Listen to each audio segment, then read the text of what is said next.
5 seconds to go. Mr. Deputy Chairman, after hearing this discussion, which has been threadbare, there is very little new to be said on the subject, and I will just say a few words by way of expression of the public views on this important measure. As we have seen since morning, there is no section of the House which has welcomed this measure. This is apprehended to be necessary because we have seen there are two main things as far as this amending bill is concerned. One is in regard to the summary eviction of the occupants, and the other is unauthorized occupation. I would like to say that it may be that administratively the government is faced with some difficulty, but as it has been stressed in this house, this question is more of a human nature than of any other administrative difficulty. Who are the people who are affected by this measure? In the first instances, they are very poor people who are living in slums and in those undesirable conditions, or they are refugees from Pakistan. We have seen that even rich people who came to India as refugees have had to take shelter in any corner or in the verandas or on the pavements wherever they could find a little accommodation, and they have lived for years under conditions which were most unhealthy and undesirable. In due course of time, these people have been able to put some roof over their heads. As it is, it seems that the provisions which are sought to be provided in this amending bill are very innocuous, but in view of the fact that it will affect mainly the poor people and refugees, naturally it becomes a human problem, and the legislators have to be very careful before they give their assent, because they have to deal with the public directly, and therefore whatever comes before the house they have to see from the public point of view. I would submit that ordinarily there would be no difficult in giving assent to this bill. Firstly, even when they occupied the premises, they had to face real harassment at the hands of the municipalities and also the improvement trust and others. Now that they have got some shelter over their heads, if they are to be removed from there, they have to be treated very kindly. I dare say, just now the Honorable Minister, in a very sympathetic way, explained the real position, and I am sure the conditions would be as she has promised them to be.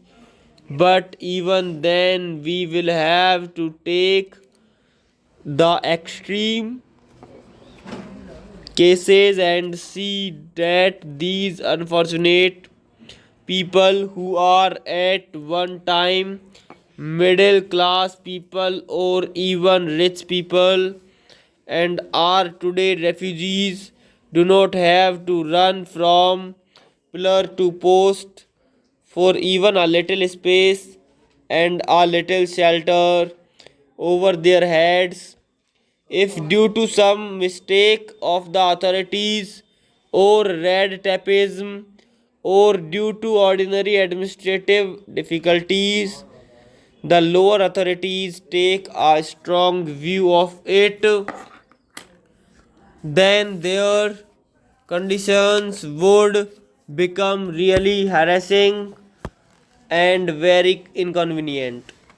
I would therefore submit that this summary eviction is a great sting in dealing with such kind of people who are very poor and especially who are refugees. As far as the land is concerned or the premises are concerned, government already possesses the authority and power. Now they want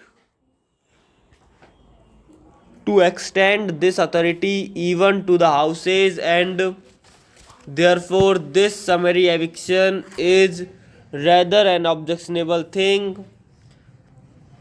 I do not know what difficulty the government feels in not doing to the going to the law court whenever any person becomes unreasonable and he has to be removed and he does not want to go.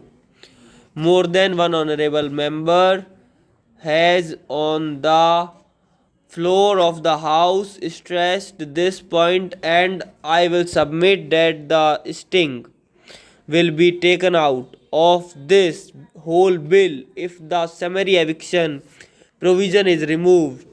In case of necessity, the government, like any other private individual, can go to the law court. Secondly, in regard to unauthorized occupation, also this provision has been made in clause 4C. This new clause becomes a little difficult to be understood in the sense that a man is unauthorized, although a previous authority had authorized him to occupy that premises or that house. Now the government seeks to get the power to even declare that men who at one time had been authorized to be now unauthorized. This is also a very inconvenient provision as far as the poor people are concerned. Well, I know that once government bring a measure before this, government rarely want to retract their steps. The government is determined to have this bill passed. If the house had been left free, probably it would reject it, and this amending bill will never be passed. But by the employment of whip, they would be able to pass it. I would in that case submit that to the Honorable Minister that when such occasions arise, when a person has to be evicted, alternative accommodations should be provided to such an unfortunate person near his place of occupation and near the place where he has got work. Of course, the Honorable Health Minister, as a lady and also as a humanitarian, and because of the portfolio she holds, is very kind hearted, and she has given us a very special assurance that these people will be given every facility and it will be treated as a human problem even after passing the bill. She has also told us how, under the new conditions, people have appreciated the position. But even then, why are these people living in the slums? They are living there because they have no other means. The Honorable Health Minister just now told us that they have been given accommodation in a better place where ordinarily they would have to pay rupees 12. Now they are charged only rupees 6 or half the rate for such poor people.